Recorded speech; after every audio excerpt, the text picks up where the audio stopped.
असा हा सगळा अनन्य प्रेमाचा सोहळा आणि शेवटपर्यंत हा संबंध सिद्धीला गेला. मग केवढं मोठं अंतःकरण या दोन महात्म्यांचं असेल. आणि या सर्व समकालीन महात्मे पूजनीय ब्रह्मलीन सद्गुरू नारायणगिरीजी महाराज असतील, पूजनीय बाजाठाणचे शिवगिरी महाराज तथा नारायण तात्या असतील, हे सगळे संन्यासी महात्मे तर होतेच. पण आपल्या या बेटाच्या परंपरेमध्ये काही संसार प्रपंच करून सुद्धा अत्यंत अधिकार पद्धतीनं परमार्थ करणारी वडीलधारी मंडळी होती, की ज्या मंडळींचं मार्गदर्शन आम्हाला आजही आठवतंय. म्हणजे आमच्या या वाटचालीमध्ये त्यांचाही वाटा फार मोठा आहे. मग ते आमचे वैकुंठवासी माणिक काका असतील, किती मंडळींची नावं घ्यावी. पूजनीय रामभाऊ बाबा तर होतेच. या सगळ्या मंडळींची आठवण खरं म्हणजे किती काढली आणि किती आठवणी सांगत राहिलं तरी त्या अपूर्ण राहण्यासारख्या. पूजनीय वैकुंठवासी गोविंद बाबा असतील, खूप सारी संत मंडळी झाली की ज्या महात्म्यांनी या परमार्थाला पुढे नेण्यासाठी फार मोठे प्रयत्न केले. बाळासाहेब बाबा होते धोत्रेकर, रंगनाथ बाबा बोजडेकर होते. ही सगळी मंडळी आज आपल्यामध्ये नाही आहे, पण जवळजवळ 50-60 वर्षाचा कालखंड यांनी फार मोठी सेवा, कशाचाही विचार नाही. भाडं तोडं कोणी दिलंय की नाही, किती दिवस आपण बाहेर राहतोय, आपल्या प्रपंचाचं काय होईल, तुळशीपत्र ठेवणं म्हणतात ना, असा हा सगळा भाग होता. आणि म्हणून या सर्व जी काही मंडळी होती त्या सर्वांमध्ये वडील होते ते पूजनीय दत्तगिरीजी महाराज या सर्व संत मंडळीमध्ये. आणि त्याच्यामुळे प्रसंगी सद्गुरू नारायणगिरीजी महाराज सुद्धा त्यांचा शब्द डावलीत नसत. समोर आले की दोघांचे काही ना काही बरोबर शब्दांचा खेळ चालायचा. हे त्यांना काहीतरी म्हणायचे, ते त्यांना, आणि नारायण तात्या पाठीमागे बोलायचे, समोर नव्हते बोलत काय. पण आम्ही सगळे विद्यार्थी बसलो. आता महंतांचं कीर्तन पाहिजे होतं आमच्या कैलासगिरी महाराजांचं, त्यांनी सगळं नारायण तात्या कसं बोलायचे सांगितलं असतं. ते हावभाव वगैरे सगळं करून. आणि काय मंडळी होती. भगतवाडीचं कीर्तन मला आठवतं, दुपारी 3 वाजता नारायणगिरी महाराज आले. भगतवाडीकर आहे तिथे बरेच मंडळ, परिसरातली मंडळी होती. त्या गोष्टीला आज जवळजवळ 17-18 वर्ष झाली असतील, 20 वर्ष झाली असतील. नारायणगिरीजी महाराजांचं कीर्तन घेतलेलं उशीर झाला, 3 वाजता आले. दोन्ही बाबा तिथं अगोदर थांबलेले तासभर येऊन. महाराज आल्यानंतर कीर्तन सुरू केलं. आणि कीर्तन सुरू केल्यानंतर दोन्ही बाबांना चाल म्हणायला उभं केलं.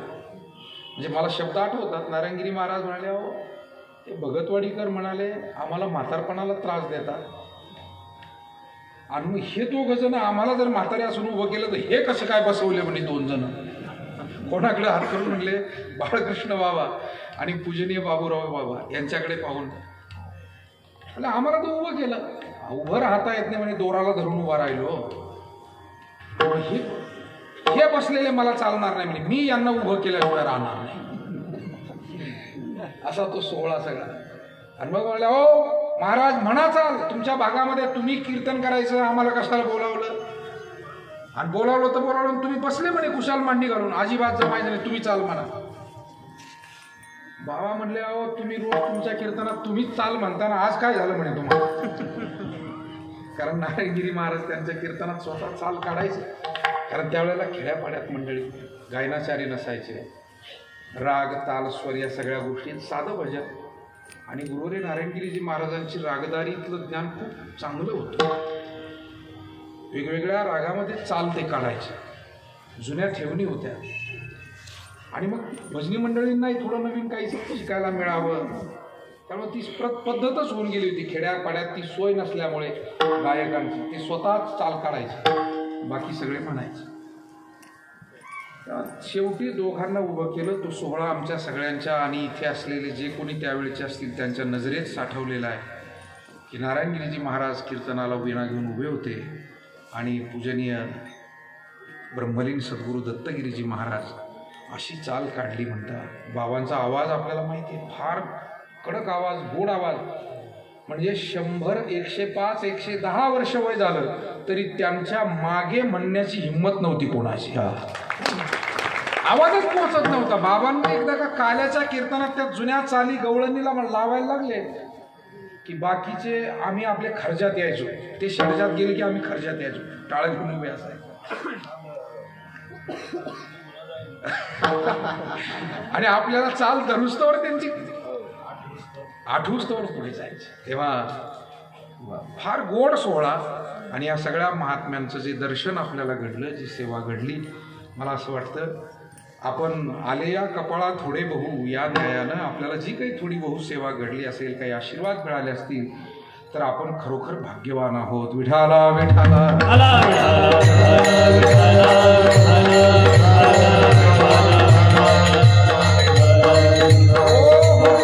अशा पूजनीय दत्तगिरीजी महाराजांचा हा पुण्यतिथी सोहळा, या पुण्यतिथी सोहळा ज्यांच्या मार्गदर्शनाखाली संपन्न होतोय ते आमचे मार्गदर्शक, ज्येष्ठ गुरुबंधू आणि गुरुस्थानी असलेले पूजनीय महंत कैलासगिरीजी महाराज, दुसरे आमचे आदरणीय गुरुबंधू मार्गदर्शक पूजनीय महंत नारायणजी महाराज, आमच्या सप्तशृंगी आश्रमाचे आणि आमचे ज्येष्ठ गुरुबंधू परम आदरणीय विजयजी महाराज.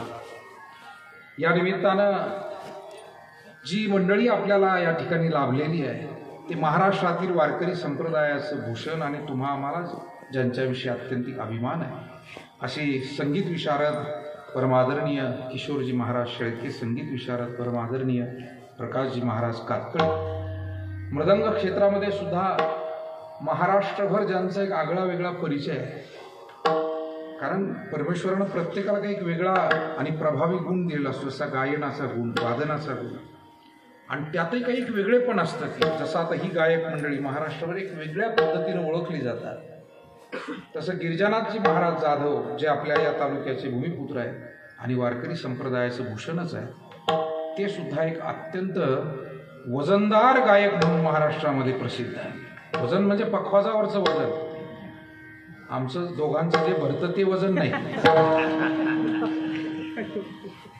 आमचा सप्ताहामध्ये विषय झाला होता गिरिजानाथ महाराजांचा. आमचा ज्या वेळेला ते तप तयार होतं ना त्या कोणत्याही सेवेचं, जसं गायनाचं एकदा एक तप तयार झालं की सा लावला, सा मधून म कडे गेले तरी सुद्धा एक वेगळा आनंद त्यातून मिळतो. षड्ज लागला की एक वेगळा आनंद मिळतो, कारण हळूहळू हळू त्या गायन साधनेतून भजनातून ते तप तयार होतं.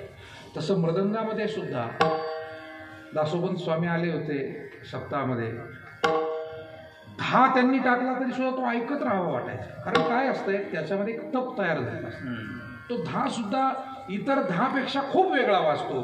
तसंच मला वाटतं आमच्या गिरिजानाथ महाराजांचं सुद्धा आहे की त्यांनी जर का एखादा बोल वाजवला त्यामध्ये जे वजन असतं, त्यामध्ये जो गोडवा असतो, त्यामध्ये जे स्मरण असतं ते फार एक अद्भुत आहे. तेव्हा हेही या ठिकाणी आवर्जून उपस्थित आहेत. आजच्या कार्यक्रमाच्या निमित्तानं खूप सर्व आमची आदरणीय गुरुबंधू महाराज मंडळी, मी खरं म्हणजे आमच्या सगळ्या महाराज मंडळींना खूप धन्यवाद देईन की ज्या त्या भागामध्ये हे जे संत महात्मे झाले यांची सेवा ही आपली सर्वांची जबाबदारी असते. ज्या ज्या भागामध्ये आपण परमार्थाची सेवा कर, जसं नातेवाईक मंडळींना जर एखादे नातेवाईक गेले तर सगळे मिळून ते त्यांचं उत्तर क्रिया करतात, कारण ती एक त्यांची जबाबदारी असते.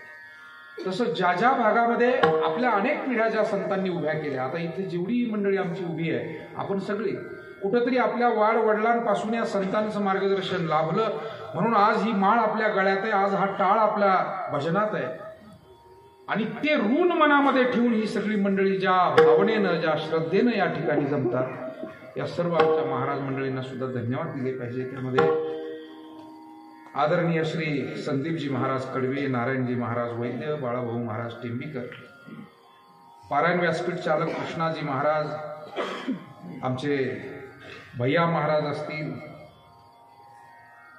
वाके महाराज, कल्याण महाराज मुळे जे आपले जुने गायनाचार्य आमचे सहकारी, त्याचप्रमाणे कल्याण महाराज शिरवत, सोपान महाराज तेजिनकर, श्यामकांत महाराज, आमोरजी महाराज, शंकर महाराज, किशोर महाराज निकम, रामदास महाराज, कृष्णा महाराज भवार, महेश महाराज सुकाचे, हाडस पिंपळगावकर, सर्व ग्रामस्थ मंडळी, वेगवेगळ्या गावची ग्रामस्थ मंडळी, आज या निमित्तानं आमच्या समवेतही आलेली नेवासा, राहुरी आणि त्या परिसरातून आदरणीय महंत कैलासगिरीजी महाराजांशी ज्यांचा अत्यंतिक स्नेहसंबंध, पूजनीय गुरुवरे बाबांवर ज्यांची श्रद्धा, अशी मान्यवर मंडळी, त्यामध्ये श्री हरिभक्तीपरायण बर्डे काका, सन्माननीय PR जाधव साहेब, त्याचप्रमाणे आदरणीय आमचे विष्णुपंतजी ठोसर भाऊसाहेब, त्याचप्रमाणे पंचायत समितीचे निवृत्त अधिकारी कृष्णाजी शिंदे साहेब, ग्रामसेवक आमचे सहकारी आणि सर्वांचे स्नेही गणेशरावजी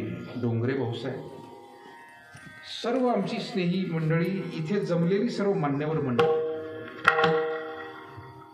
आमचे मृदंग क्षेत्रातील जुने जाणते आणि आमचे सर्वांचे अत्यंत गोड सहकारी अरुणरावजी ढोले साहेब, या निमित्तानं आवर्जून उपस्थित असलेले शेखर भाऊ पाटील, आदरणीय शेजूळ सर असतील, आमची नांदूरकर नारायण महाराज आणि सगळी नांदूरची मंडळी, इथे आवर्जून बाळाभाऊ टिंबीकर आणि त्यांच्या समवेत आलेली मंडळी, विरगावचे आमचे थोरात पाटील, कदम पाटील आणि विरगावची सर्व मंडळी, गोंडेगाव या ठिकाणून आलेले भाऊसाहेब पाटील फोपसे, बाळासाहेब पाटील फोपसे, नानांचे चिरंजीव आणि सर्व गोंडेगावकर मंडळी, खरं म्हणजे बरीच पाहुणे मंडळी दूरदूरवरून आज या ठिकाणी आलीत.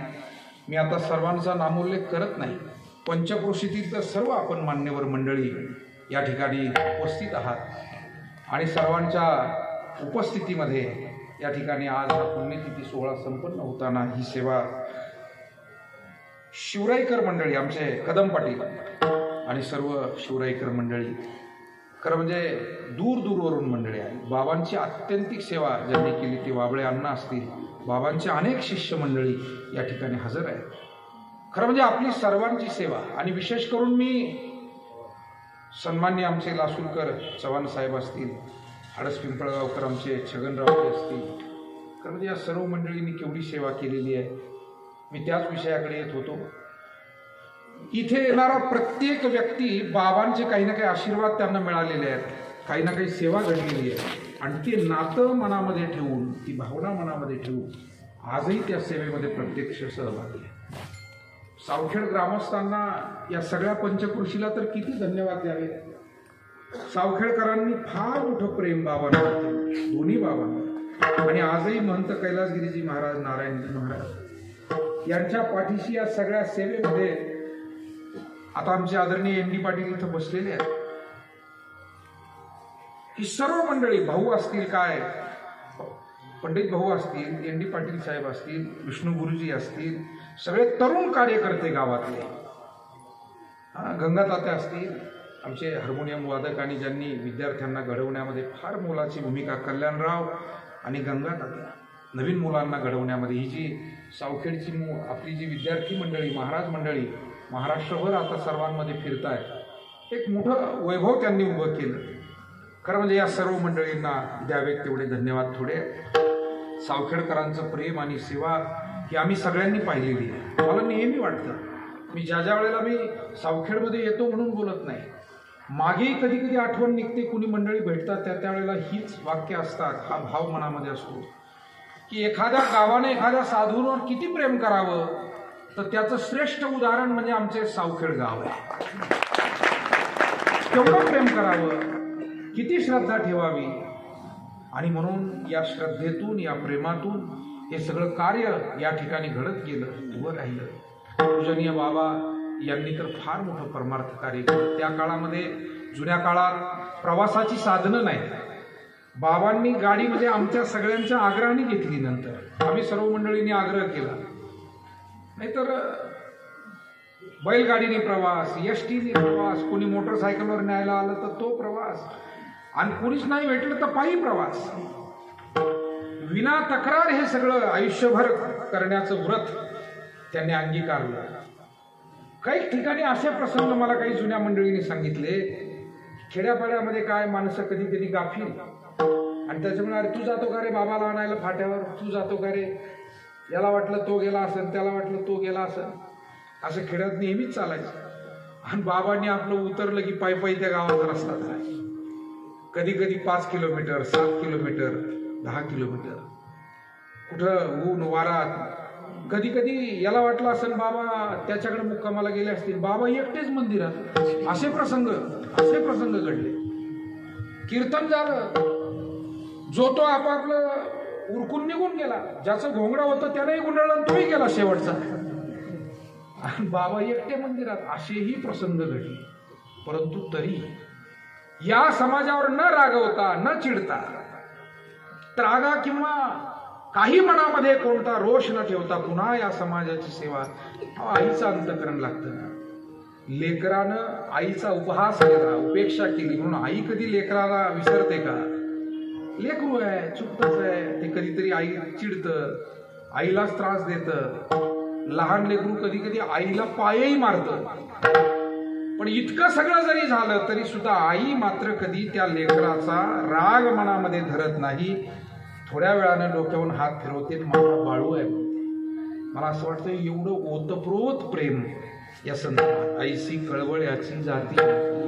सकाळी आमचं कीर्तन त्या विषयावर झालं. करी लाभावी न प्रीती. लाभाशिवाय प्रेम करणं हे जगात दोघांनाच जमतं. जगातलं बाकीचं सगळं प्रेम लाभालोभा, जन हे सुखाचे, दिल्या घेतल्याचे, अंत हे काळीचे नाही. लोकांमध्ये प्रेम असतं, पण जेवढ्याचं कन्यादान तेवढ्याची साडी. हे जगाचा नियम असतो. म्हणजे काहीतरी आपल्यासाठी केलंय का हे पाहतात. नाही, घरात लग्न निघल्यावर मला माहित नाही सगळ्या ठिकाणी होतं की नाही, पण काही ठिकाणचं कानावर आलंय. पहिली यादी काढतात, आपण काय काय केलं होतं कोणाला, मग त्यांना ती आठवण दिली पाहिजे. आम्ही फ्रीज घेतला होता, आम्ही टीव्ही घेतला होता, आम्ही अमुक केलं होतं, याच्या याद्या निघतात. म्हणून तुकोबारांनी 300 वर्षापूर्वी सुद्धा हे सगळं निरीक्षण केलेलं होतं. 350 वर्षापूर्वी महाराज म्हणाले, जन हे सुखाचे आणि दिल्या. पण दोन गोष्टी अशा या जगामध्ये की तिथे परतफेडीची अपेक्षा न करता उदंड आणि उत्कट प्रेम केलं जातं. आणि ते पहिलं तत्व म्हणजे आई आणि दुसरं तत्व म्हणजे गुरु संत. कसल्याही साध घातली आकाशा नेदी प्रतिशब्द. दानाचं वर्णन करताना इथे आलेलं आहे, पण हे तत्व इथे लागू होतं. आकाशाला जसा आवाज दिल्यानंतर प्रतिशब्द येत नाही किंवा प्रतिशब्द यावा म्हणून कुणी आकाशाकडे आवाज देत नाही, तसं संत महात्मे या जगावर जे प्रेम करतात, जगानं काही द्यावं. ज्ञानोबारायांनी एवढं कार्य केलं, कर्मकांडातून समाज मुक्त केला, संस्कृत भाषेतलं ज्ञान प्राकृत भाषेमध्ये आणलं. माऊलींना आळंदी गावातून सिद्धबेटात राहायला जावं लागलं, पैठणमध्ये शुद्धीपत्र मिळालं नाही. हा सगळा त्रास कशाने झाला? जातीबाहेर का काढलं? तर आपण ऐकतो, वाचतो. एक महत्वाचं कारण आपल्याला माहिती आहे की माऊलींचे निवृत्तीनाथ महाराज सोपान काका मुक्ताई यांचे वडील विठ्ठलपंत हे सुरुवातीला काशीला गेले. त्यांनी संन्यास घेतला होता. गुरूंच्या आज्ञेनं पुन्हा संन्यासातून ग्रहस्थाश्रमात यावं लागलं. तसा प्रसंग घडला. अर्थात ग्रहस्थाश्रम होतेच, त्यातून संन्यास घेतला, पुन्हा ग्रहस्थाश्रमाकडे यावं लागलं. आणि मग वाळीत का टाकलं त्याचं उत्तर दिलं जातं, संन्यासाची मुलं म्हणून. पण त्याचा पुढचा भाव आपण ध्यानात घ्या. नुसती संन्यासाची मुलं आहे म्हणून त्या शास्त्री विद्वानांनी वाळीत टाकलं नाही, तर शास्त्रार्थ हा सोप्या भाषेत लोकांना सांगतात. मग आमचं दुकान कसं चालेल याच्यासाठी खरं वाळीत. हा खरा त्यातला मूळ अर्थ आहे. आणि त्या अर्थापर्यंत आपण पोहोचणं फार गरजेचं आहे. त्या बरोबरच्या गोष्टी आहे. मूळ अर्थ आहे की आपल्या अस्तित्वाला कुठेतरी धक्का बसतोय, आपल्या हातातली सत्ता कुठेतरी जाते. कारण सगळ्यांना जर शास्त्रार्थ कळू लागला तर मग आपल्याला कोण महत्व देईल? अशा काही धर्म मार्तंडाचे सगळे लोक असे असतात असं नाही. एक जणात कोणत्याही जाती धर्मामध्ये सर्व लोक वाईट नसतात, सर्व लोक स्वार्थी नसतात, सर्व लोक हिंसक नसतात. सर्व लोक बऱ्या वाईटाचं मिश्रण सर्व ठिकाणी असतं. त्याचं प्रमाण कमी जास्त असेल, पण बऱ्या वाईटाचं मिश्रण सर्व ठिकाणी असतं. आपल्याला कधी कधी अत्यंत सामान्य अतिसामान्य समाजामध्ये सुद्धा विशेष काही करणारे लोक पाहायला मिळतात. आणि मोठ्यातल्या मोठ्या घराण्यामध्ये सुद्धा अत्यंत खालच्या स्तराचं काम करणारे पाहायला कधी कधी मिळतील. विठाला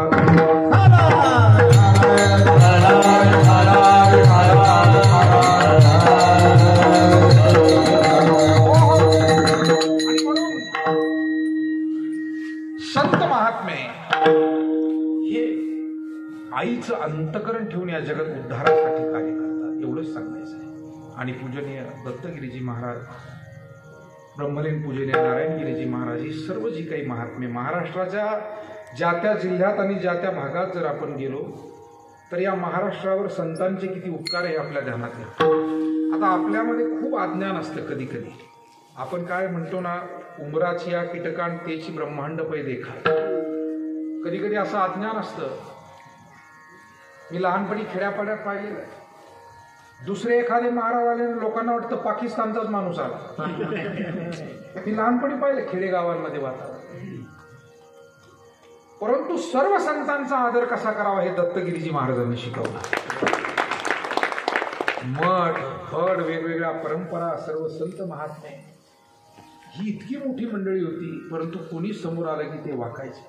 सद्गुरू नारायणगिरीजी महाराज सुद्धा आमचा धोतर घातलेला कुणी विद्यार्थी जरी आला अगदी 12-14 वर्ष वयाचा, आम्ही पाहिलेलं आहे, वाकून त्यालाही नमस्कार करायचे. नाही, हा वारकरी आहे. या संप्रदायामध्ये ही प्रथा, ही परंपरा, आणि म्हणून वारकरी संप्रदाय फार व्यापक आहे. ते मठ फड ही त्या त्या भागाची एक व्यवस्था राहावी, मार्गदर्शन त्या माध्यमातून मिळावं म्हणून एक भक्ती केंद्र निर्माण केलेली होती. त्याच्या वाटण्या करायची काय गरज आहे. पण अज्ञानामुळं, अविवेकामुळं, संकुचितपणामुळे, दूरदृष्टीच्या अभावामुळे लोकांनी कधी कधी सामान्य माणसाने त्याच्या वाटण्या सुरू केल्या. पण हे सगळं एक आहे. मग ते सद्गुरू जोग महाराज असतील, सद्गुरू गंगागिरीजी महाराज असतील, समर्थ सद्गुरू किसनगिरी बाबांसारखे संत असतील. महाराष्ट्रात किती, इकडे आपण जर गेलो तर पूजनीय भगवान बाबा, वामन भाऊ महाराज, खनेपुरीकर बाबा होते, आपल्याकडे यायचे कीर्तनाला. सद्गुरू भोजने महाराज, गजानन बाबा, वासुदेवजी महाराज. तुम्ही जर विदर्भात जाल तर तिकडे, कोकणात जाल तर सावळाराम बाबा, वामन बाबा. ज्या त्या भागात गेलं की सगळ्या महात्म्यांनी केलेलं. आता मी ते सांगत बसलो तर त्याच्यात बराच वेळ जाईल, पण प्रत्यक्ष तुम्ही खरोखर ज्या भागात गेला तर तिथे जाणून घ्या या सगळ्या परंपरा, की काय परंपरा होत्या. म्हणजे लासलगावला गेलो कीर्तनाला, भगरी बाबांची समाधी आहे, तुम्हाला कल्पना आहे. कोण होते भगरी बाबा? आयुष्यभर त्यांनी एक व्रत घेतलं होतं, आयुष्यभराचा उपवास धरला आणि उपवासाला फक्त भगरच खाल्ली. नाव पडलं भगरी बाबा. आहे का नाही गिरिजनाथ महाराज? एवढा पक्वास वाजल्यावर बगर तर कोणत्या कोपऱ्याला जाईल कळत नाही. तुम्ही काय ते मनावर फार घेऊ नका. परंतु काय महात्म्य, एका भागामध्ये गेलं की काय काय महात्म्य, काय काय त्यांचं व्रत वैकल्य, काय काय सामर्थ्य. व्यंकट स्वामी महाराजांचं केवढं काय, मामासाहेबांचं. गुरुवर्य नारायणगिरीजी महाराज सांगायचे की महाराष्ट्रातला सर्वसामान्य खेड्यापाड्यातला समाज हा व्यंकट स्वामी महाराजांनी भक्ती प्रवाहात आणला. आणि महाराष्ट्रातील उच्च शिक्षित आणि अत्यंत उच्चगुरु समाज हा वारकरी पंथापर्यंत मामासाहेबांनी आणला. केवढं काम या संत महात्म्यांनी केलं, काय वर्णन करा. आणि म्हणून म्हटलंय की तुम्ही संत माय बाप कृपावंत कायमी पतित कीर्तिवान. संताचा महिमा तो बहु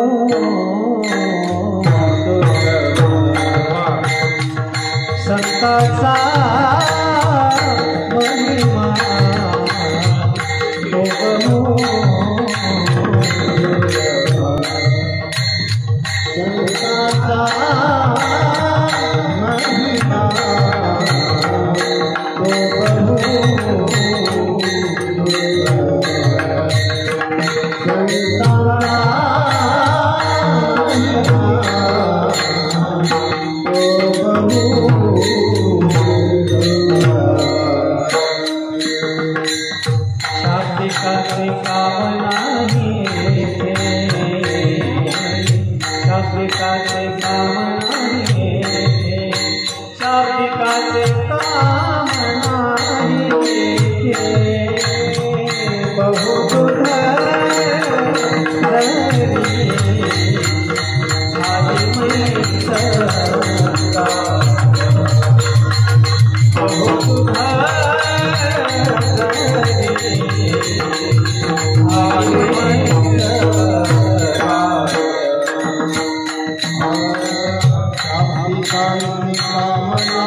संतांचा महिमा तो बहुदुर्गम शाब्दिकाचे काम नाही बहुदुर्ग जरी झाली म्हैस गायत्री होईल काय कामधेनू.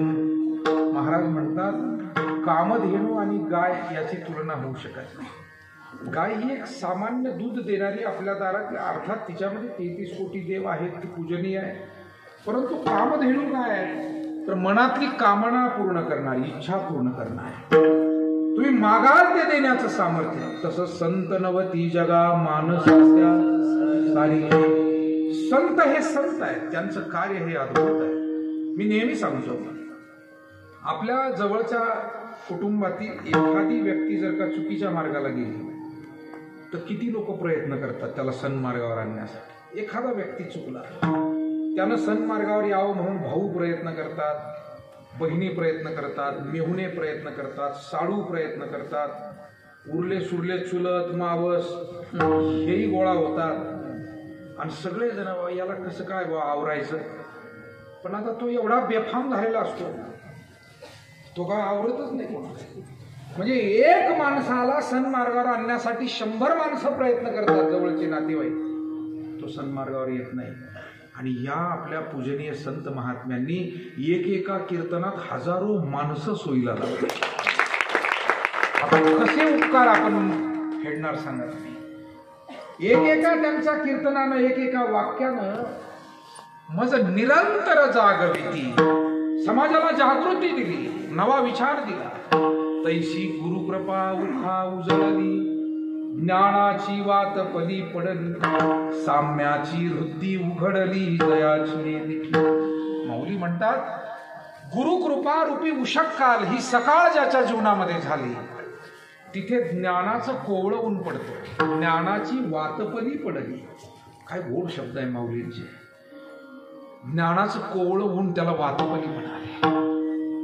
आणि हे ऊन पडल्यानंतर काय झालं तर साम्याची वृत्ती उघडली, जयाची दिठी. ज्याच्या दृष्टीतली वैषम्य, विषमता, भेद हा नष्ट झाला आणि समशत्रौच मित्रेच ही दृष्टी तयार झाली. शुनिचैव शपाकेच पंडिता समदर्शिना, साम्याची वृद्धी उघडली, जयाची दिठी. विठाला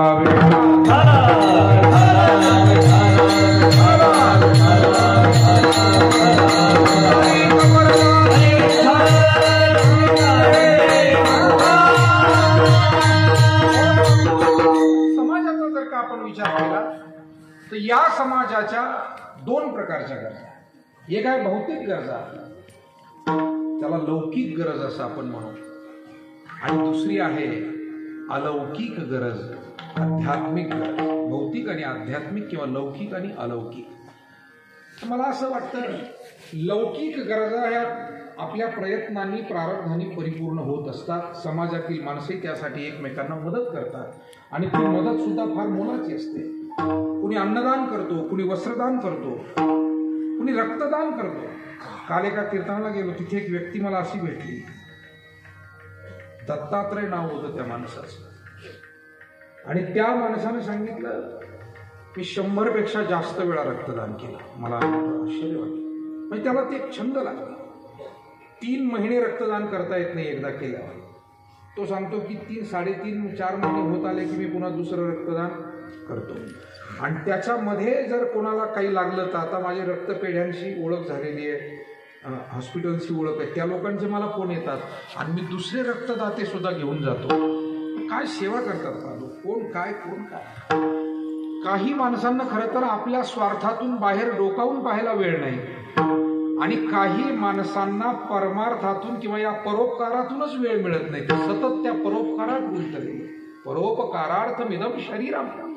शास्त्रकार म्हणले शरीरच परोपकारासाठी आहे.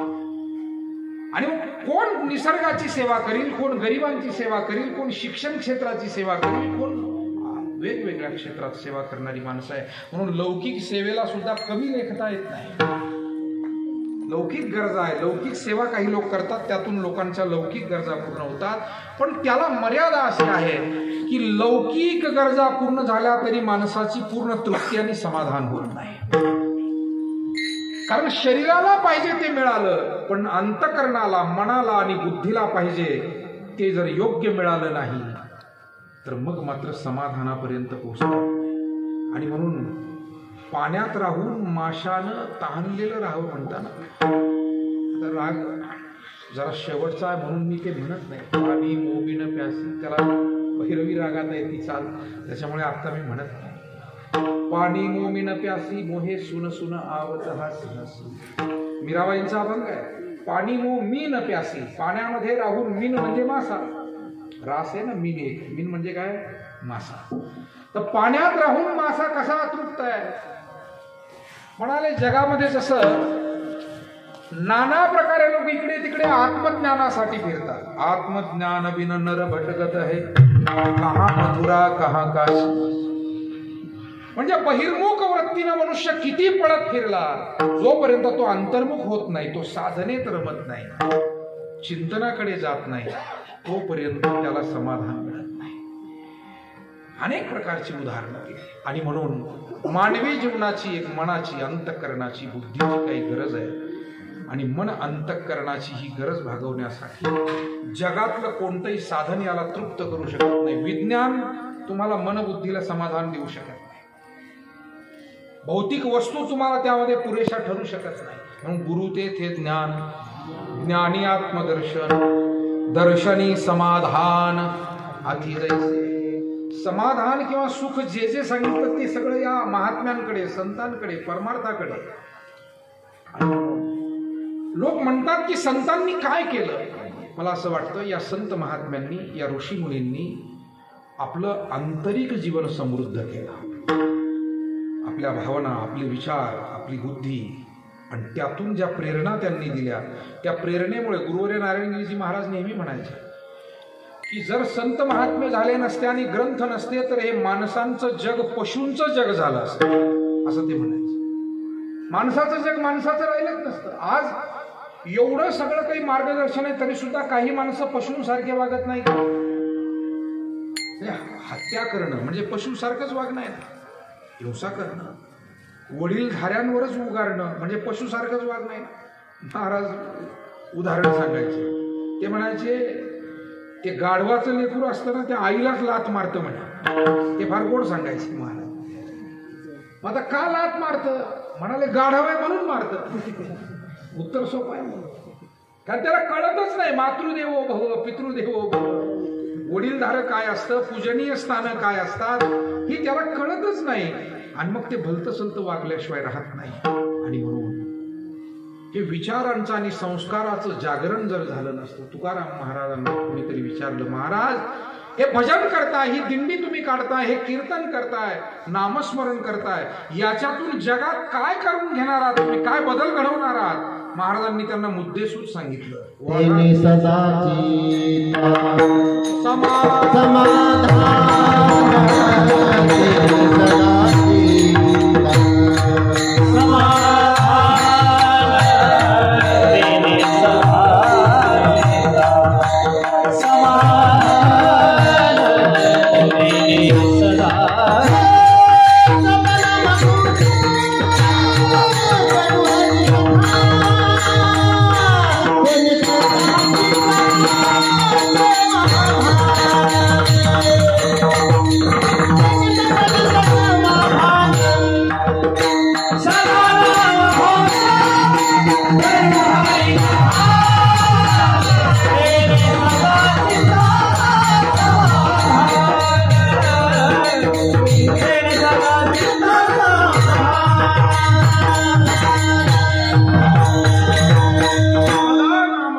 आणि त्यातून तेने सदा चित्त समाधान.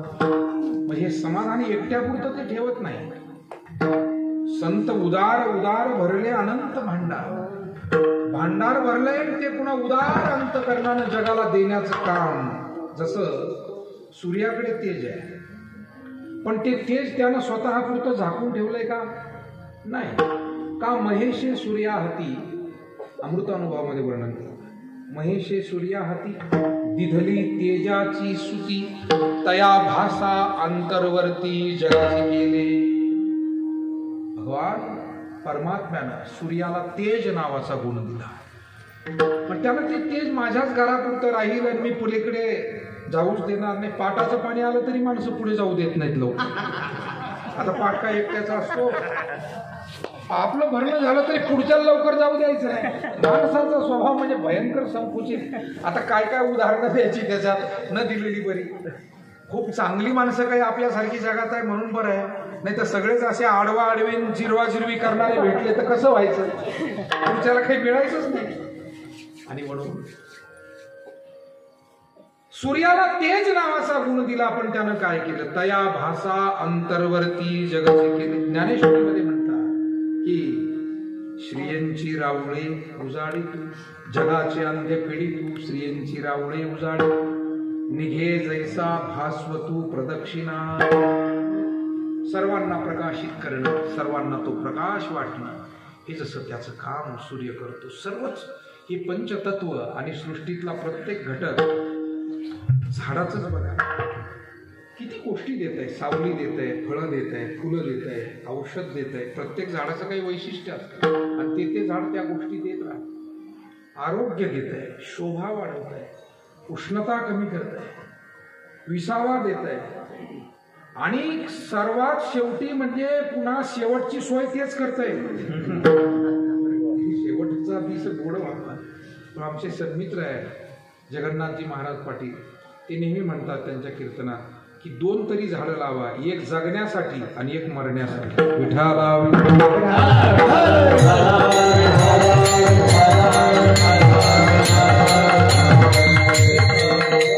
आयुष्यभर आपल्याला ऑक्सिजन घ्यावा लागेल, मग एक जगण्यासाठी आणि शेवटचं निदान आता काही मन काही टन ज्याच्या त्याच्या वजनामापानुसार उंचीनुसार लागेल ना, काय जे लागायचं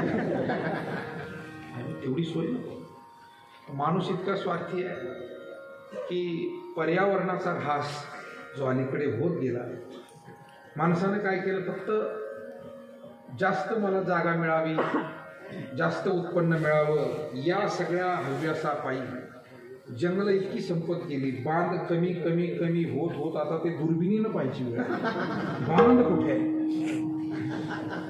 पूर्वी बैलगाडी त्या बांधावरून चालायची. शेतामध्ये स्वतःच्या शेतात सुद्धा बांधणी असायच्या, वळणं असायची आणि त्याच्यावर जनावर चरायची. आवतं सुटले की हे बैल तासभर सोडले की ते चरून निघायचे. पण दिवसेंदिवस पूर्वीचं काय काढता, म्हणजे पूर्वीचं अवघडच काम होतं. 4 पाहुणे जरी आले तर टोपल्यात तेवढ्या भाकरी असायच्या, म्हणजे सगळंच मुबलक होतं. हल्ली म्हणजे एका माणसानं नोकरीवर येणारा त्याचा डबा उघडून पाहिलं तर 1.25 पोळ्या होत्या जाधव. तुमची नोकरी बरी होती जवळच्या जवळ, डबा आणायचं काही काम पडलं नाही, कारखान्यातून लगेच बंगल्यावर जेवायला जायचं. काहींचं दुर्भाग्य. आणि त्या बाईला विचारलं 2 तर पोळ्या यायचं नाही, आमच्या नवऱ्याला 1.25 लागतात, 1.25 दिल्या. आता ही असली माणसं काय परोपकार करणार, काय इतरांचं हित पाहणार, आणि म्हणून मोठं अंतकरण लागतं. तेव्हा पर्यावरण काय, ही सगळी सेवा काय. तुकोबारांनी वृक्षवल्ली आम्हा सोयरी वनचरी, वृक्षवल्ली आम्हा सोयरी वनचरी, वृक्षवल्ली आम्हा सोयरी वनचरी, वृक्षवल्ली आम्हा सोयरी वनचरी, वृक्षवल्ली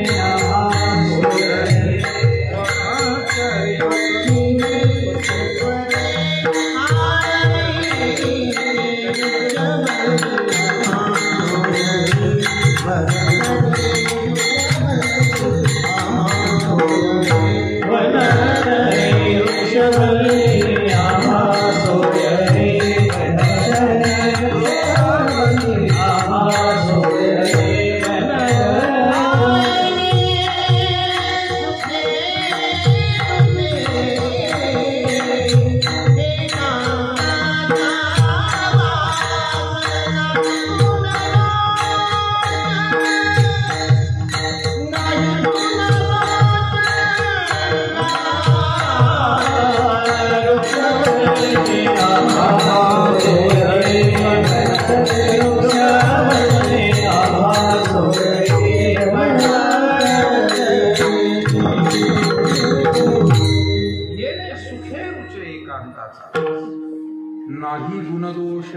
अंगाये. आणि म्हणून परोपकार करणारी अनेक गोष्टी या सृष्टीमध्ये आहेत, त्यांच्याकडून तरी आपण शिकावं.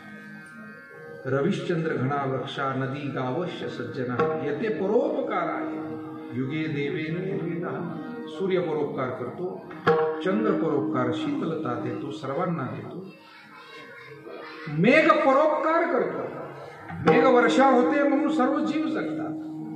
वृक्ष परोपकार करतो. एका राज्यामध्ये एक राजा शिकारीला गेला. दुपारची वेळ, थोडं ऊन झालं, थकला भागला म्हणून एका आंब्याच्या झाडाखाली तो विश्रांतीला थोडासा वामकुक्षी करू लागला. आणि एक आजीबाई तिथे काहीतरी सरपण गोळा करायला आलेली. आंब्याला ती छान आंबे लागलेले पाहिले. रानातलं ते आंब्याचं झाड, त्याला अगदी पिकलेले ते आंबे. म्हातारीला वाटलं आपल्याला 4-2 आंबे मिळाले तर बरं होईल. खाली इकडं तिकडं पाहिलं तर खाली पडलेले नव्हते. म्हातारीनं जरा प्रयत्न केला. खरं म्हणजे म्हातारपणाला नको करायला इतका प्रयत्न, पण दगड घेतला. नाही, काही गोष्टी अशा असतात ना की त्या त्या टप्प्यावर नको म्हणायला शिकला पाहिजे. काय उगीच भलत्या गोष्टीचा मोह. पण म्हातारीनं दगडच घेतला आणि त्या आंब्याला मारला. आंब्याला लागायचा तो आंब्याला लागला. आता म्हातारपणा कुठं नियम लागतो का तो आंब्याला लागायला तो बाजूलाच गेला आणि त्या राजाच्या कपाळावर पडला. एक कोच पडली, भळभळा रक्त. भरकन 1 मिनिटात अंगरखा बोला झाला. ते राजाचे जे सहाय्यक होते ते सगळे आजूबाजूला, राजानं आवाज दिला, धावले. कोण कपडा बांधतंय, कोण झाडपाला आणून त्याचा रस लावतंय, कोण काय करतंय, सगळी गडबड. आणि तेवढ्यात 1-2 त्या म्हातारीला धरून ठेवलं. आणि या म्हातारीनं राजाचं डोकं फोडलं. राजा पाणी बिणी पिला, थोडा शांत झाला, जरा भोवळ आली होती, कपाळावर पडला एकदम दगड. आणि सांगितलं, अरे त्या म्हातारीला कशात त्रास दिला? नाही राजेसाहेब, तुम्हाला दगड मारला म्हणजे अजिबात नाही. आता या म्हातारीला शिक्षा झालीच पाहिजे. मोठ्या माणसांना जर दुःख झालं तर तिथं सहानुभूती व्यक्त करणाऱ्यांची सुद्धा रील लागते. गरीबाला भेटायला लवकर कोणी जात नाही. मोठ्याला सर्दी झाली तरी हा येतोय, तो जातोय. बडो की होत बडाई, आमची कीर्तनकार मंडळी सांगत असत. आणि म्हणून राजा म्हणला, रे राहू दे, म्हातार माणूस आहे, कशाला. नाही अजिबात जमायचं नाही. निष्ठा व्यक्त करणारे सुद्धा सरसर, कारण त्यांना संधी होती आपली निष्ठा किती आहे दाखवण्याची. आणि मग बरं म्हटलं, घ्या म्हातारीला राजदरबारात घ्या, तिथे आपण चर्चा करू. म्हातारीला सोबत घेतलं. राजे साहेबांनी मुक्कामी ठेवलं, सगळी व्यवस्था केली म्हातारीची. दुसऱ्या दिवशी दरबार भरला आणि राजानं स्वतः सांगितले, बा काल असं घडलं. जंगलामध्ये मी विश्रांती करत होतो दुपारची, आणि आजीबाई काय आंबे पाडायला गेल्या आणि तो दगड मला लागला. आता हे माझे सहकारी म्हणतायत की म्हातारीला शिक्षा केली पाहिजे. दरबारात जमलेले तुम्ही सगळे मान्यवर, तुम्हाला काय वाटतंय? ते कशाला मागं राहतात? ते म्हणजे नाही राजेसाहेब, शिक्षा केलीच पाहिजे. राजा आश्चर्य, कोण म्हणे हिला फाशी द्या, कोण म्हणे जन्मठेप द्या, कोण म्हणे सश्रम कारावास. शब्द वाचताना आपण बोलतो, कोण काय म्हणतो, कोण काय शिक्षा. शेवटी राजानं सर्व दरबाराचं ऐकून घेतल्यावर सांगितलं की बाबांनो, अरे म्हातारा माणूस आहे आणि उगीच माझ्यावर प्रेम व्यक्त करायचंय म्हणून भलतं सलतं काय बोलताय तुम्ही. मला वाटतं अशा मोठ्या मनाचे राजे सुद्धा किती मोठे उदार होते, आणि मोठी माणसं खरोखर मोठी असतात. राजाने सांगितलंय, पा ज्या झाडाला म्हातारीनं दगड मारला ते झाड तिला फळं देतं. 4-2 दगड मारले असते तिला फळं मिळालं असतं. आणि मला चुकून दगड लागला तर मी तिला शिक्षा देतो. मग मी परोपकारी का ते झाड परोपकारी? राजाने विचारलं. झाड जर परोपकार करतंय तर माझ्यासारख्या एका समाजानं ज्याला राजा म्हणून स्वीकारलंय त्यानं का परोपकार करू नये? आणि मग म्हातारीचा अत्यंत आदरपूर्वक सन्मान करून, आजीबाई आमच्यामुळं तुम्हाला दिवसभर थोडा त्रास झाला, आजचं थांबावं लागलं, पण सगळी गोळवण करून त्यांना वाटलं. सांगण्याचा भाव इतका आहे की मानवी शरीर हे परोपकारासाठी, या जगातल्या जशा अनेक गोष्टी परोपकारासाठी आहे. आणि हा परोपकार, हे पुण्य, हा भक्तिमार्ग आम्हाला दाखवण्याचं काम संत महात्मे करतात. मज निरंतर तुकोबारांना विचारलं लोकांनी, काय या भजनातून काय? तर महाराजांनी सांगितलं, त्यांनी प्रमाण दिलं, तेने सदा चित्ता समाधान. आणखी काय मिळतं? महाराज म्हणाले, वाढावया सुख भक्तिभाव धर्म कुळाचार नाम विठोबाचे. भक्ती वाढावी, भाव वाढावा, धर्म वाढावा, सात्विकता वाढावी, घराघरामध्ये कुलाचार वाढावा. घरात सुख कशाने येईल? एक गैरसमज निर्माण झालाय. घरामध्ये जास्त वस्तू असल्या म्हणजे जास्त सुख. नाही, जास्त वस्तू असल्या म्हणजे जास्त व्याप. सुख हा प्रकार वेगळा आहे. सुख हा प्रकार वेगळा आहे. जास्त वस्तू म्हणजे तेवढा मेंटेनन्स आला, तेवढं सांभाळणं आलं. हे आमची कीर्तनकार मंडळी जुनी सांगायची की एका साधूला काहीच नव्हतं, निसंग होता. पण निसंग होता, पण मग आता एकातून एक गोष्ट त्याला गरजेची वाटली. हे सांभाळण्यासाठी ते घ्या, ते सांभाळण्यासाठी उंदीर त्रास देतोय तर मग मांजर घ्या, मांजराला दूध कुठून द्यायचंय तर गाय घ्या, गायीला कोण सांभाळेल तर मग. आणि या सगळ्या घोटाळ्यामध्ये तो साधू गुंतला ना. मुक्त होता परी बळे झाला. साधू काय आणि सामान्य संसारी काय, मोह जर वाढतच गेला. मला असं वाटतं व्यवस्था नसावी का, घरदार नसावं का, मठ आश्रम नसावा का, लागतो. परंतु त्याचा हव्यास नको. सहजम कर्म कौंतेय. आपल्याला काय शिक्षण दिलं आपल्या गीतेनं, आपल्या संतांनी, की तुमची कर्म सहज ठेवा, त्याच्यात अट्टहास ठेवू नका. एवढं झालंच पाहिजे आणि हे केलंच पाहिजे, हा अट्टहास माणसाला रडायला लावतो, तो माणसाला पश्चाताप करायला लावतो, तो दुःखाकडे घेऊन जातो. आणि सहजपणे केलेली सेवा ही आपल्याला आनंद देते. विठ्ठला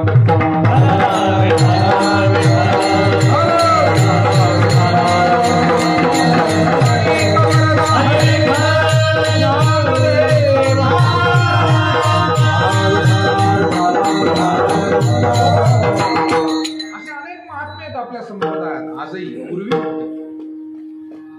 एखाद्या यात्रेला गेले आणि जर त्या दिवशी काहीच नाही मिळालं, ते म्हणायचे आज बघा केवढा आनंद आहे, परमेश्वरानं आपल्याला थोडासा उपवास करण्याची संधी दिली आणि फळं वगैरे खाण्याची संधी दिली. आणि एखाद दिवशी कोणी मोठा दाता भेटला पुरणपोळीचं जेवण दिलं, ते म्हणायचे बघा पांडुरंगाची केवढी कृपा आहे की आज त्याने आपल्याला पुरणपोळीची सोय केली. म्हणजे पुरणपोळी मिळाली तरी तक्रार नाही, आनंदच आहे.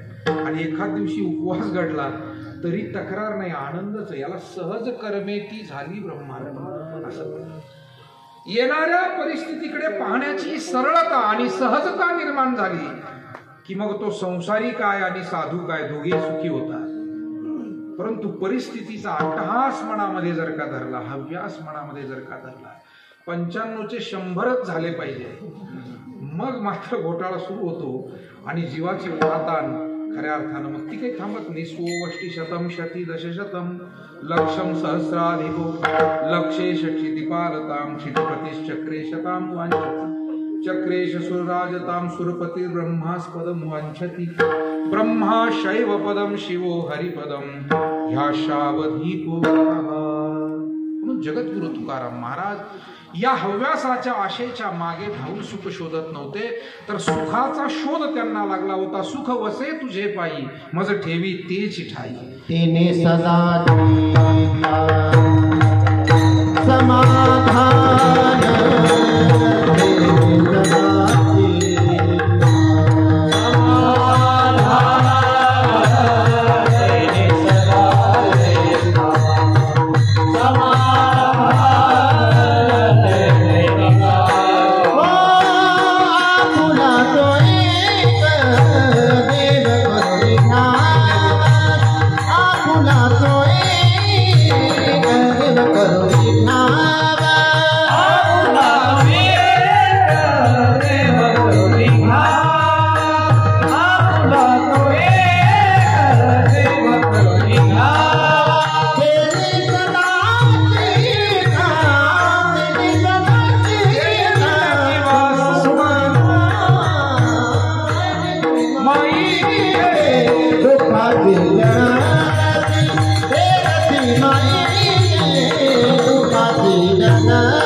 एक देव करुणी घ्यावा, तेने बिन जीवा सुख नोहे. मग सुखाचा शोध लागल्यावर आता प्रवास थांबला. साध्य प्राप्त झाल्यावर साधनाची गरज पुरते का? तृप्ती झाली या जैसी आणि साधने सरती अपैसी. मग या पदावरती, या भावनेवरती, या अवस्थेवरती तुकोबा आलेले आहेत आणि सगळेजण वारी करतात. महाराजांची वारी चाललेली. लोकांना वाटतं आपण सगळेच जण जसे देवाला काहीतरी मागण्यासाठी जातो तसं तुकाराम महाराज सुद्धा मागण्यासाठी जात असतील. कारण देवाकडे जाणाऱ्यांपैकी मागणाऱ्यांचे प्रकारही फार वेगवेगळे होते. कोण काय मागतो, कोण काय मागतो. त्या पूजेमध्ये शेवटी संकल्प केला जातो. घरातील कोण कोण सुखी ठेवतं? द्विपद चतुष्पदानाम, म्हणजे घरातले 2 पायाचे 4 पायाचे, म्हणजे कुत्र्या मांजऱ्या बैला गाई सगळं सुख मागितलं जातं. एवढी देवाकडे यादी करणारे लोकांना वाटलं आपण जसं देवाला काहीतरी साकडं घालतो. मला वाटतं भक्ताचे 2 प्रकार. एक देवावर सतत भार घालणारा आणि दुसरा देवाचे सतत आभार मानणारा. आणि हा आभार मानणारा जो भक्त आहे, मग चौथियाचे ठाई काहीच करणे नाही, ऐसा भक्तू एक उपाही ज्ञानी. या अवस्थेवरती तुकोबाराय होते की ज्यांना काही भार घालायचाच नव्हता, जे आभार मानण्यासाठी जात होते. देवे दिला देह भजना घुमटा, दिली इंद्रिय हातपाय का, जेने हा जीव दिला दान, तयाचे करीन चिंत. जे जे दिलंय त्याविषयी फक्त आभार. मी नेहमी सांगतो की आपल्याला जर जीवनाचं सुख घ्यायचं असेल ना, तर आपल्याला जे मिळालंय ते एकदा पक्क मनामध्ये आपण चिंतन केलं पाहिजे. किती मिळालंय, आता आणखी काय मिळवायचं राहिलं. मुळात मनुष्य देह मिळाला याच्या त्रैलोक्याचं राज्य मिळण्याचं सुख आहे. कारण पुनर्वित्तम पुनर्मित्रम पुनर्भार्या पुनर्मही एतत् सर्वं पुनर्लभ्यम न शरीरम पुनः पुनः. हे मनुष्य शरीर या त्रैलोक्यातलं धन जरी एका पारड्यात घातलं तरी हे मिळत नाही. याच्यातला 1 मिनिटही वाढवून मिळत नाही. मोठमोठे लोक प्रयत्न करतात अंत समयाला आपल्या कुटुंबातील लोकांना वाचवण्याचा. किती पैसे या कोरोनामध्ये फार जवळची माणसं आपल्या निघून गेली. खूप हानी झाली समाजात. आणि काहींनी तर इतके प्रयत्न केले की कोणाचं फुफ्फुस बदलवण्याचा प्रयत्न झाला, कोणाचे काय, कोणी 50 लाख घातले, कोणी 70 लाख घातले. आमच्या सोनईमध्ये साहेबांना माहिती आहे, एका कुटुंबाने वाघ कुटुंबे 70 लाख रुपये मुलासाठी घातले. अवघा 32 वर्षाचा मुलगा होता, परंतु तरी वाचला नाही. विठाला विठाला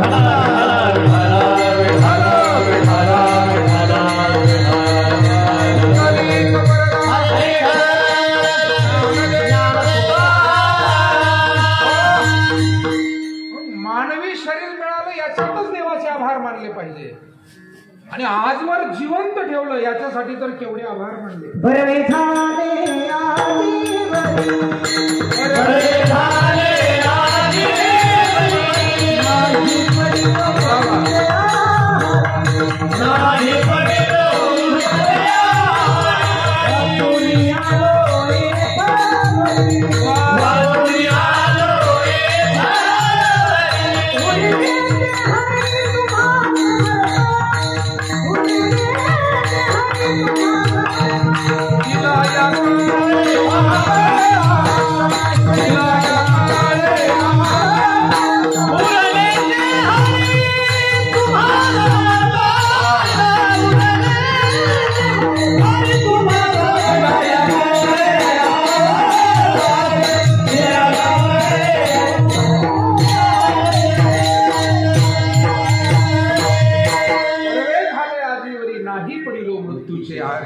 वाचवणी आलो उरले ते हरी तुम्हा समर्पण. दिला या काळे अवकाश नाही पावले आयुष्य नाश. कार्याकार उरले शेष गेले ते भूस जाऊ परत. महाराज म्हटले ही कोणाची कृपा आहे की त्या परम या जगाचा परमपिता परमात्मा त्याचीच कृपा आहे ना. आणि म्हणून खऱ्या अर्थानं तुकोबारा हे भार घालण्यासाठी नाही, काय नाही मिळालं याची तक्रार करण्यापेक्षा काय मिळालं याचे आभार जीवनामध्ये जर मानायला शिकलो तर मला वाटतं प्रत्येक माणूस, तुकाराम महाराज म्हणजे आनंदाचे डोहे आनंद तरंग. आपल्याला जीवनामध्ये आनंदच वाटेल कारण जे मिळालंय. पण माणसाचं दुःख काय जीवनात, प्राप्त भोगांविषयी प्राप्त पदार्थांविषयी अनास्था आणि अप्राप्त भोग आणि अप्राप्त वस्तूंविषयीची आस्था, त्याच्यामुळे दुःख. जे अप्राप्त आहे ना सतत तेच मिळालं, आणि जे प्राप्त झालंय म्हणजे झाली कोंबड्याची परी. तुकोबारांनी उदाहरण दिलं. हे कोंबडी किंवा कोंबडा काय करतो, त्या उकिरड्यावरती उकरत असतो. काय उकरतो त्याचं त्याला ठाऊक नसतं दिवसभर काय चाललंय. त्याच्यात काही भक्ष्य जरी मिळालं पण त्या उकरण्याच्या नादात तो इतका गुंतलेला असतो की असलेलं भक्ष्य पुन्हा मातीत मिळतं मात्र, आणि ते पुढेच उकरीत राहतं, पुढेच उकरत. तर हे कोंबड्यासाठीच चाललं असं वाटतंय. हे आपल्यासाठीच चाललंय. कारण काय आहे की आपण फक्त पुढे काय मिळेल, पुढे काय मिळेल, पण मागे काय मिळालं. सिंहावलोकन एक शब्द आहे आपल्या वाङ्मयामध्ये.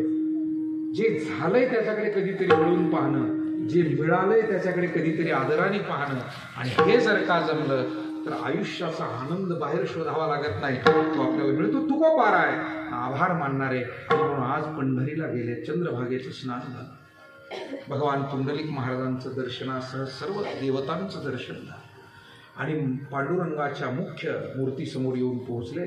तुकोबारांनी पांडुरंगाचं दर्शन केलं, आणि सगळे लोक देवाला काही ना काही मागत होते, सांगत होते. तुकाराम महाराज म्हणजे आपण तरी मुक्या मुक्या का जायचं, देव म्हणेल यांना काही लागत नाही म्हणून हे बोलत सुद्धा नाही, तर असं तरी नको व्हायला, आणि म्हणून आपणही देवाशी बोलावं.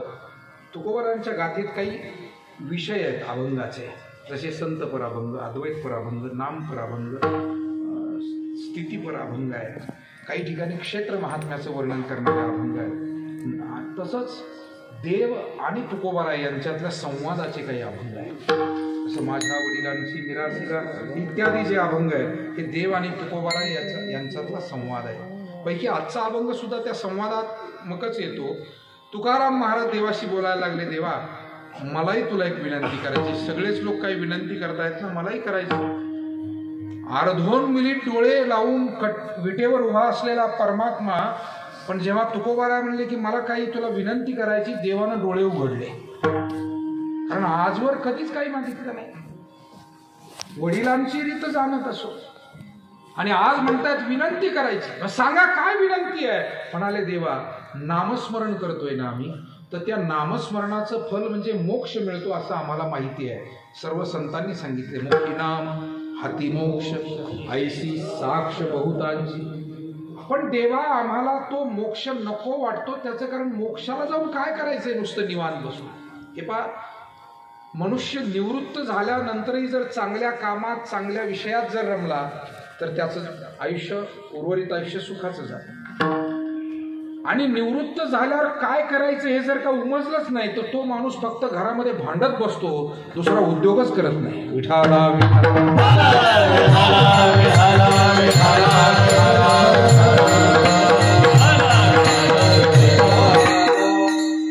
तसं काहीच लागत नाही. मोक्षाला जाऊन म्हणजे निवृत्त होण्यासारखं आहे. कर्मसाम्य दशा प्राप्त झाली, जन्म मिळतो. परंतु जर का नामस्मरणाचं पुण्य अधिक झालं तर मनुष्याला मोक्ष मिळतो.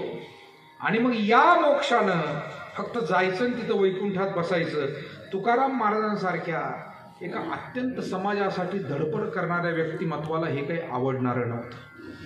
काही माणसांचे वेगवेगळे स्वभाव असतात. काहींना नेहमी निवांतपणा आवडतो, काहींना काहीतरी धडपड आवडते. तुकाराम महाराज धडपडीतले महात्मे, सतत समाजाला जागं करावं. वाईट काही चाललं तर त्याच्यावर प्रबोधन करावं, चुकीचं काही चाललं तर त्याच्यावर प्रहार करावा, चांगलं काही चाललं तर त्याला प्रोत्साहन द्यावं. हे महाराजांच्या अभंगातून आपल्याला सारखं दिसत होतं. चुकीचं चाललंय तर महाराज त्याच्यावर प्रहार करतायत. कुणी जर सोंग ढोंग करू लागला, महाराज म्हणले सोंगे छंदे काय देव जोडे ऐसे नाही. चांगलं काही होत असेल तर महाराज म्हणाले त्यांचा मी सेवक व्हायला तयार आहे. की जे कोणी मायबापांची सेवा करतील, जे कोणी परमात्म्याची सेवा करतील, तुका म्हणे मज घडो त्यांची सेवा. म्हणजे चांगलं कोणी करत असेल तर महाराज इतकं प्रोत्साहन देत आहेत, इतकं कौतुक करतायत. आणि वाईट काही करत असतील तर त्यांना बोलताना सुद्धा नाही भिडभार, तुका म्हणे स्थाना थो. महाराज एक अत्यंत विद्रोही आणि चळवळीतले कार्यक्रम. ते संत आहेत, भक्त आहेत, हे आपल्याला सगळ्यांना मान्यच आहे. पण तुकोबार एक फार मोठे समाज सुधारक आहे. ही गोष्ट सुद्धा आपल्याला तितकीच समजून घ्यावी लागते. समाज सुधारक म्हणजे काय? म्हणजे जो नास्तिकतेला वाव देतो ना, आस्तिकतेवर प्रहार करतो. अलीकडे समाज सुधारकांची व्याख्या वेगळीच आहे. या अलीकडच्या इतिहासात 200 वर्षात समाज सुधारक म्हणजे काय? जो भजनावर टीका करील, जो कीर्तनावर टीका करील, असा एक मधला काळ गेला साहेब 100 वर्षांचा, की समाज सुधारक त्यांनाच म्हणायचे जे धर्मावर टीका करतील, जे संस्कृतीवर टीका करतील, लोक त्यांना समाज सुधारक म्हणायचे.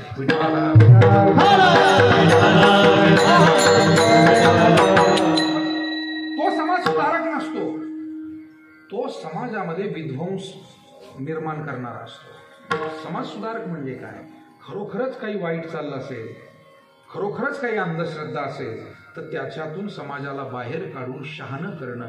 शहाणे करून सोडावे सकळ जन. तुकाराम महाराज या भूमिकेतले संत होते आणि म्हणून सगळेजण मागत होते. तुकोबा रामले देवा, मोक्षाला जाऊन निवांत बसणं त्या वैकुंठात मला आवडणार नाही. त्याच्यापेक्षा या मृत्यू लोकात पुन्हा जन्म घेऊन, पुन्हा पुन्हा जन्म घेऊन भक्ती करावी, नामस्मरण करावं आणि त्याला जोडून असलेलं जे प्रबोधन आहे ते माझं आवडीचं आहे, ते करत राहावं. आणि त्याच्यासाठी मला मोक्ष नको ही माझी विनंती आहे. अभंगाचं पहिलं चरण. देवाय की विनंती,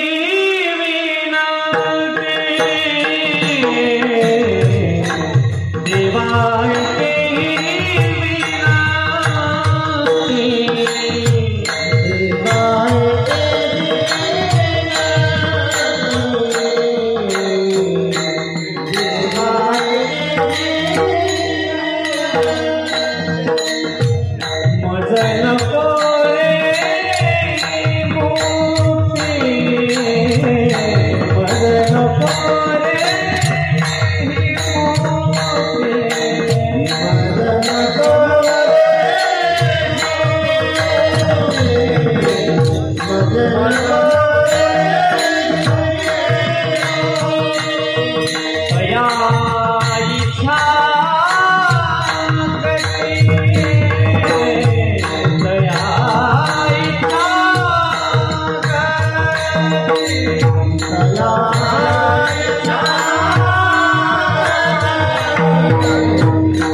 बाय मग यांना बसू देणार नाही.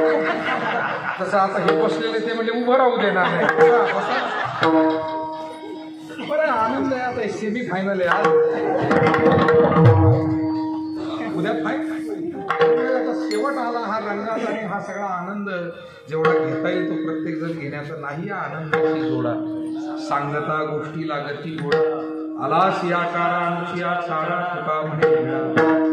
महाराज म्हणतात हाच आनंद अनुभवण्यासाठी मज नको रे ही मुक्ती. तेव्हा विनंती आहे मला मुक्ती नको, मोक्ष. आता इथे प्रश्न आहे, काही लोक म्हणाले महाराजांना मोक्ष मिळतच नसेल म्हणून ते नको म्हणाले, तो दुर्लभ आहे म्हणून. असं नाही आहे. मोक्ष आम्हा घरी कामारी हे दासी असं म्हणणारे तुकोबार आहे. मोक्ष दुर्मिळ नाही आहे त्यांना, तो मिळालेलाच आहे. पण मिळालेला असताना सुद्धा त्यांनी तो अत्यंत नम्रपणानं नाकारला. नेहमी मोठ्या संख्येतून छोटी संख्या वजा होते. वजाबाकीचा नियम आहे, मोठ्या संख्येतून छोटी संख्या वजा होते. तसं मानवी जीवनामध्ये सुद्धा मोठा आनंद मिळाला की त्याच्यातून छोटे छोटे आनंद वजा होतात. मग त्याचं फारसं काही महत्त्व वाटत नाही. ज्याला का जसं ज्ञानोबाराय म्हणतात का अमृत रस स्वादनी रस सकाळ. अमृताचं ज्यानं प्राशन केलं त्याला बाकीच्या रसांचं तेवढं महत्त्व वाटत नाही, ते वजा झाले. का अमृत मिळालं. अमृत हा सर्वश्रेष्ठ रस आहे रसामध्ये. तसं भक्तीचं सुख हे जगातलं सर्वोच्च सुख मानलं गेलं. या जगामध्ये अनेक प्रकारची सुख आहे. आता बाकीची व्यवहारातली सुख संत महात्मे त्याला सुखच म्हणत नाही. जे व्यवहारातलं विषयातलं सुख आहे महाराज म्हणतात नाही ते परम दुःख आहे, त्याला सुख म्हणता येत नाही. तो सुखाचा भास आहे. स्वर्ग सुखासारखं सुख आहे पण महाराजांना ती अशाश्वत वाटतं. तेतम भुक्त्वा स्वर्गलोकम विशालम आणि क्षिणे पुण्य मर्त्य लोकम. दोन गोष्टी आहेत स्वर्ग सुखाच्या बाबतीत.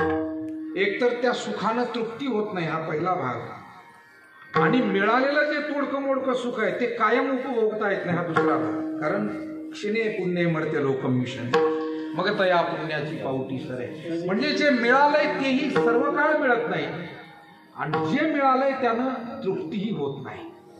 भक्ती सुख असं आहे की सर्व काळ मिळतं. भक्ती मनुष्य एकदा या विषयात रमला मग पांडुरंग ध्यानी पांडुरंग म्हणी जागृती स्वप्नी पांडुरंग. परमात्म्याच्या सुखातला हा आनंद. एक राजा हत्तीच्या अंबारीमध्ये बसून हा डौला त्याची पालखी निघालेली, मिरवणूक निघालेली, काहीतरी विजयी मिरवणूक. आणि शेजारून काही वारकरी मंडळी भजन करत करत ते निघालेले पंढरीकडे. त्यांचं भजनही इतकं रंगलं होतं. दुपारचे काही अभंग होते. दुपारच्या अभंगामध्ये काही खिळ्याचे अभंग ते म्हणत होते. आणि त्या खिळ्याचे अभंग वगैरे म्हणताना एवढे रंगले. नाचती आनंद कल्लोळी पवित्र गाणे नामावळी. तर राजा एवढा मोठा हत्ती, त्याच्यावर सोन्याची अंबारी आणि त्या सोन्याच्या अंबारीमध्ये तिथे बसलेला त्या राजाचं ते ऐश्वर्य, ते लोक, ती मिरवणूक, तो शाही थाट. अहो हे वारकरी डोंगूनही पाहत नाही त्याच्याकडे. यांची दिंडी चालली बाजूच्या रस्त्याला, यांच्या पावला आणि यांचं भजन. राजाला विशेष वाटलं. राजानं मनाशी विचार केला की मी एवढा ऐश्वर्य संपन्न आहे, वारकरी माझ्याकडे मानही वळून पाहिजे. म्हणजे कदाचित माझ्यापेक्षा मी जे काही सुख अनुभवतोय त्याच्यापेक्षा यांच्याकडे विशेष सुख असलं पाहिजे. मिरवणूक थांबवली. त्या वारकऱ्यांना बोला, अहो मंडळी या, मला जरा तुम्हाला भेटायचं. आता कोणीतरी बोलावलंय, कोणीतरी थांबा म्हणतंय. प्रेमानं थांब. महाराज काय आज्ञा? वारकऱ्यांनी विचारलं. राजेसाहेबांनी सांगितलं मी तुमचं दर्शन घेण्यासाठी इच्छुक आहे.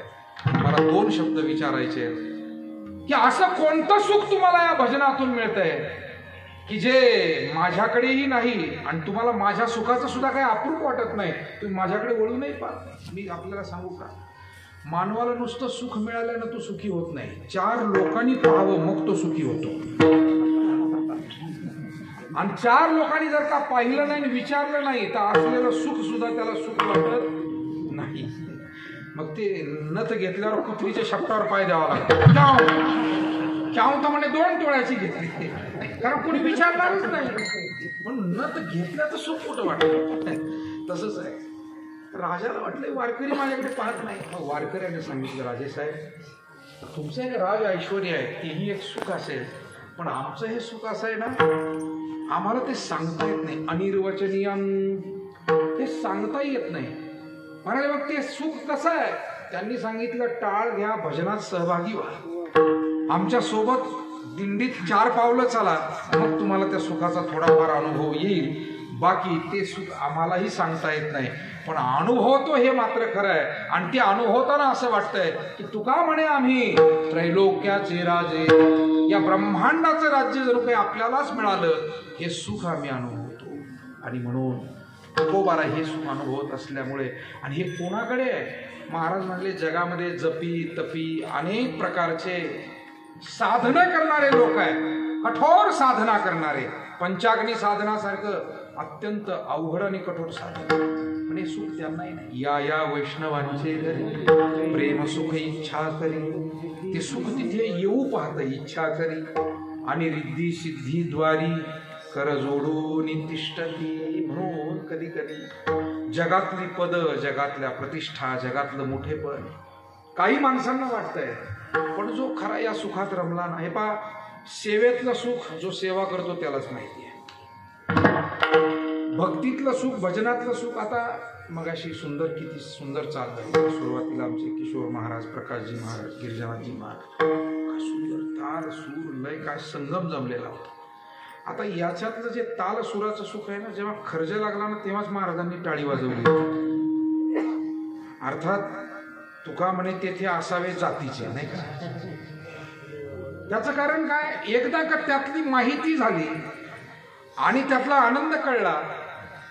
मी एका फार मोठ्या गुणवंताच्या मुखातलं वाक्य ऐकलं. त्यांनी सांगितले, बा भजन करताना, गायन करताना, जेव्हा त्या गायनात त्या ताना आलाप यामध्ये तो कलावंत रमतो, गायक वादक ते रमतात, आणि होता होता तो सगळा खेळ होता होता गणित डोक्यातलं कधीच बिघडत नाही. आणि बरोबर त्या गणिताप्रमाणे तो समेवर येतो. आणि त्या गुणवंतानं सांगितलं होतं, समेवर येण्याचं सुख म्हणजे निपुत्रिकाला पुत्र व्हावा त्याच्याही पेक्षा जास्त सुख. निपुत्रिकाला पुत्र व्हावा त्याच्याही पेक्षा. हे कोणाला कळेल? ज्याला सम कळती त्याला कळेल.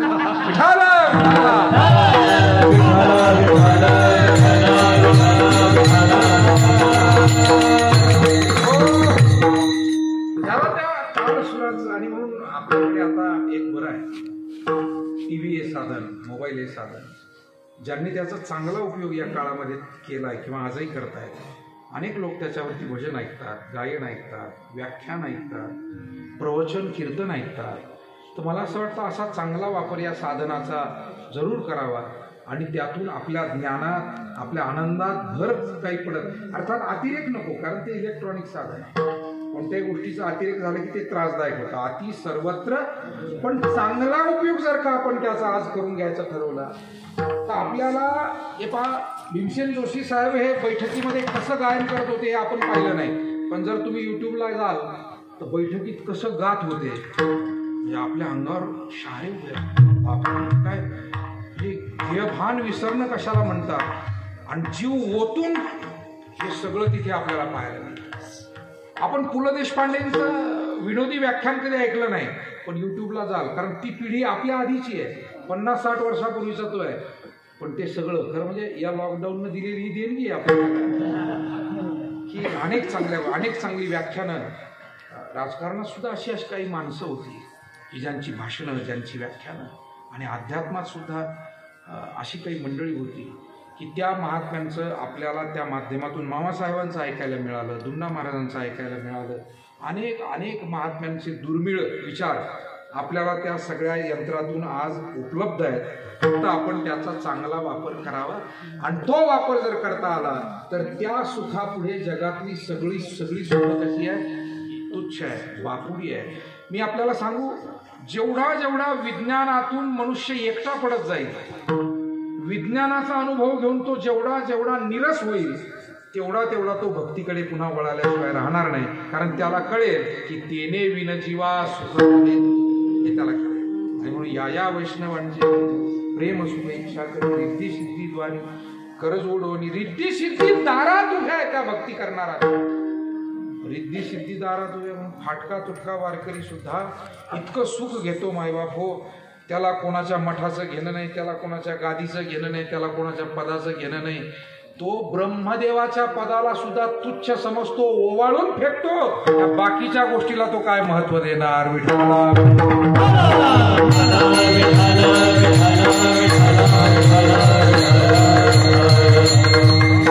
हे सुख या सगळ्याच्या पलीकडचं, या पदाच्या आणि या मठाच्या आणि या सगळ्या गोष्टींच्या फार पलीकडचं आहे. आणि त्या सुखात एकदा मनुष्य रमला मग तो साधू गायन वारकरी त्या सुखाचा भागीदार. मग तो म्हणतो नको वैकुंठीचा वास आहे तया सुखानाश अद्भुत हा रस कथा काळी नामाचा. काकड्यामध्ये हरिपाठामध्ये रंगणारे आपले वारकरी त्यांना काही त्याचं ते देवभान हरकून त्याचा आनंद घेत राहतात. कारण अद्भुत हा रस कथा काळी. मग तुकोबारायांना असं वाटलं, म्हणाले देवा हे मी सगळं सांगतोय तुला माहित नाही का. देवानं नकारार्थी मना हरवली. म्हणजे भजनात एवढा आनंद असतो मला माहीतच नाही. देव म्हणाले खरोखर वारीत इतका आनंद मिळतो हे मला माहीतच नाही. म्हणाले देवा तू खरंच आमच्यापेक्षा कमी भाग्यवान आहे.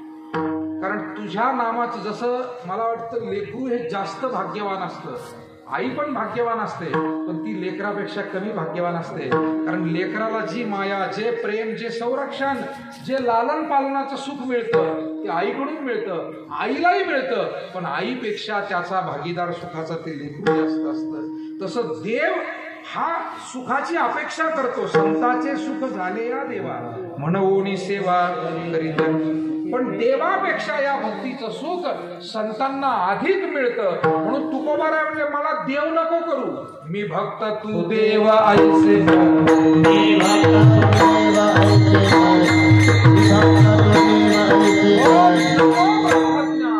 आज प्रस्थिती भाव का बरं तुम्हाला हे आवडतं. म्हणाले देवा तुझ्या नामाचा महिमा तुला कळत नाही. अभंगाचा तुझ्या नामाचा महिमा, तुझ्या नामाचा महिमा, तुझ्या नामाचा महिमा, तुझं नसणे नजमा, तुझं नसणे नजमा,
काही विलंबित असतात, काही जलद असतात. आजची अति जलद होती. आणि असं वाटलं हे शेर आहे, हे सर्व शेर आहे.